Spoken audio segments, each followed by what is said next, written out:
રામ રામ. કેમ છો? અરે યાર હું તો થાકી ગયો છું. દીકરીના ભણતર માટે પ્રાથમિક માટે એક સ્કૂલ, પાછું માધ્યમિક માટે હાઈસ્કૂલ માટે બીજી સ્કૂલ.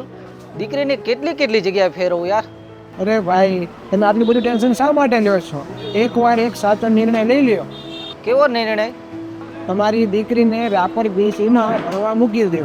ત્યાં કેટલા ધોરણ સુધી ભણાવે છે? રાપર ગુરુકુળમાં બાલવાટિકાથી લઈ અને છેક 12મા ધોરણ સુધી, અને એ પણ પાછું એક જ કેમ્પસમાં. એકવાર રાપર ગુરુકુળમાં મૂક્યા પછી 12મું પાસ થાય ત્યાં સુધી નો ટેન્શન.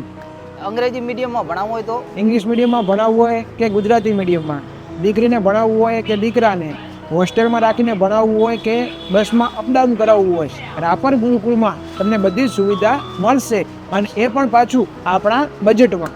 તો હું મારી દીકરીનું આજે જ એડમિશન કરાવી લઉં સ્વામિનારાયણ ગુરુકુળ રાપરમાં. વાલી મિત્રો, બાળકના એડમિશનની દોડેથી બચવા અને બાળકને સળંગ ઉત્તમ શિક્ષણ અપાવવા માંગતા હો તો આજે જ રાપર ગુરુકુળમાં એડમિશન કરાવો. એડમિશન કરાવવા માટે સ્ક્રીન ઉપર આપેલા નંબર ઉપર કોન્ટેક્ટ કરો અથવા શાળાની રૂબરૂ મુલાકાત લો. સમય છે 8 વાગ્યાથી લઈ અને 12 વાગ્યા સુધીનો. જય સ્વામિનારાયણ.